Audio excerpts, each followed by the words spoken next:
Hello, YouTubers, friends, compatriots, bootlicker, shills, dead slaves, serfs, peasants, vassals, minions, meat sacks, hackers who vote, voters who hack.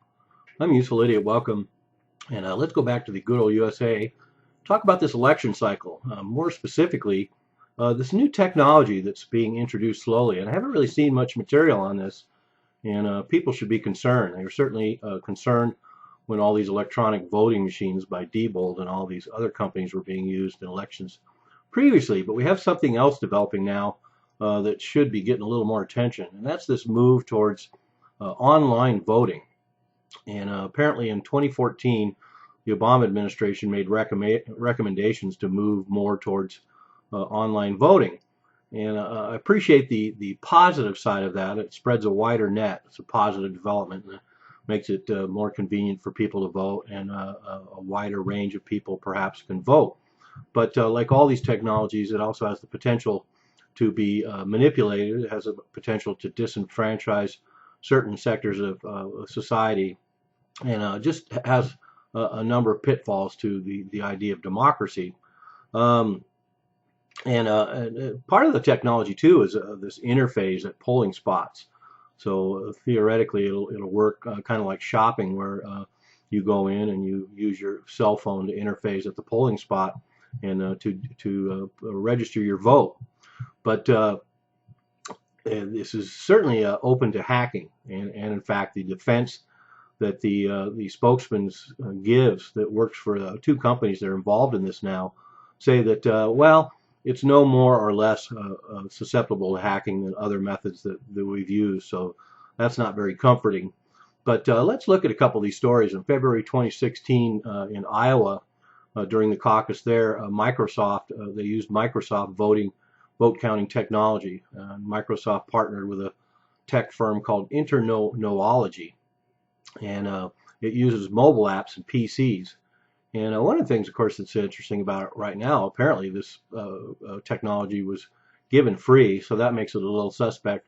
And then this another form of Microsoft altruism, where on the surface it looks like they're doing something good, like the fact that they give away computers, but underneath, of course, it's a little more dubious.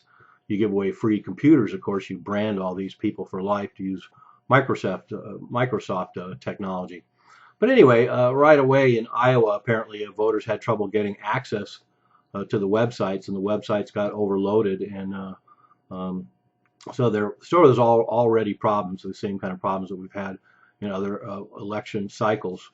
And but this also shows, this once again, this corporate presence in our election cycle. It just gets deeper and deeper with the machines, and then online, and particularly these corporate ties with political parties.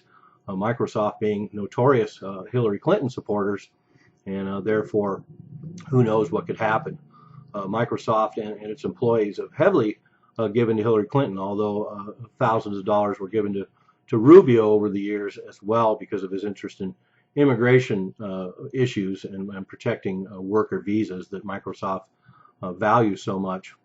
But so you can use smartphones to vote. Dumb people using smartphones to vote. Very good. And then in March, this last month, Smartmatic was using online balloting in Utah. And of course, we saw the results there. No surprise that Trump would lose, but I'm sure they got a little help with some manipulation as well. And then also no surprise that Utah would also swing completely the opposite anyway.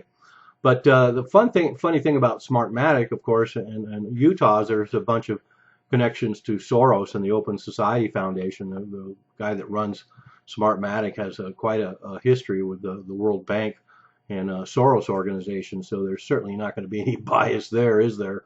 And once again, using computers and tablets and smartphones to vote. And so we haven't seen anything egregious so far with the vote counts, although there's some debate about what happened in Arizona. But I can't really be surprised that Sanders lost and Hillary Clinton won in Arizona, because let's remember, that's the state where they keep reelecting that dumb fuck John McCain over and over and over again. So of course, Hillary Clinton is essentially John McCain in drag, so therefore no surprise they would vote for Hillary. And I guess no surprise that they would not like Trump. So there you have it. So we have 2 states now that are using online voting, and we'll have to watch for more of this pattern and see what kind of problems arise. But I, for one, am very uncomfortable with the idea of online voting. It's just too easy to manipulate and to hack. And so once again, another development that's undermining any semblance of what a democracy looks like. I'm a useful idiot. Don't you be one too.